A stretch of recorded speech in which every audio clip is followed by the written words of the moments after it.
అబ్బో ఇక్కడ కేజీ చీరలు కొంటే అర కేజీ చీరలు ఫ్రీ అంట. మంగళ్య షాపింగ్ మాల్ కేజీల్లో సేల్, టన్నుల్లో ఆనందం. Power star Pawan Kalyan fans ప్రేక్షకులు ఎంతో ఆసక్తిగా ఎదురు చూస్తున్న సినిమా హరిహర వీరమల్లు.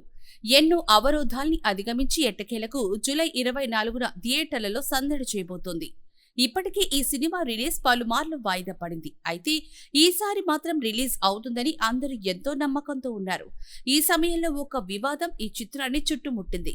తెలంగాణలో పోరాట యోధుడిగా పేరు తెచ్చుకున్న పండుగ సాయన్న జీవిత చరిత్రను వక్రీకరించి సినిమా తీశారు అంటూ బీసీ సంఘాలు ఆరోపిస్తున్నాయి.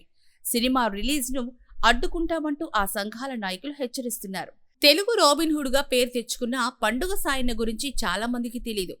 అసలు ఎవరి పండుగ సాయన్న, అతనికి హరిహర వీరమల్లు చిత్రానికి ఉన్న లింక్ ఏంటి, ఎందుకు ఇది వివాదంగా మారింది అనే విషయాల గురించి తెలుసుకుందాం. పండుగ సాయన్న 1860 నుంచి 1900 మధ్య కాలానికి చెందినవారు. ఆ రోజుల్లో తెలుగు రాబిన్హుడ్ గా పేరు తెచ్చుకున్నారు.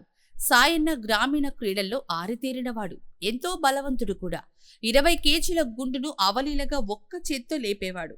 ఎద్దుల బండిని ఒక్క చేత్తో లేపి విసిరేసేవాడు.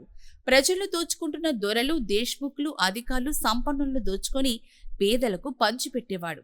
పేదల పాలిట రాబిన్హుడ్ గా పేరు తెచ్చుకున్నప్పటికీ ఆధిపత్య వర్గాలు మాత్రం అతనిపై బందిపోటు అనే ముద్ర వేశాయి. అందరి దృష్టిలో అతను ఒక రాబిన్హుడ్ అయినప్పటికీ అతని లక్ష్యం మాత్రం వేరు. ఆనాటి నిరంకుశ నిజాం అధికారులను ప్రశ్నించాడు.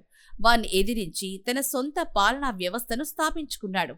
ఒక సరికొత్త బహుజన రాజ్యాన్ని స్థాపించడానికి ప్రయత్నం చేశాడు సాయన్న.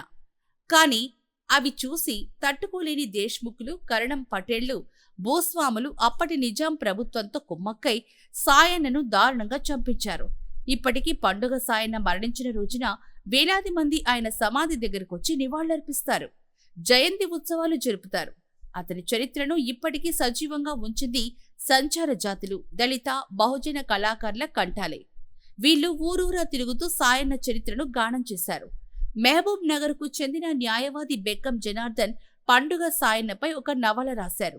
చారిత్రక ఆధారాలు తక్కువగా లభించి ఈ కథను దొరికిన ఆనవాళ్లతోనే ఉన్నతంగా రచించారు.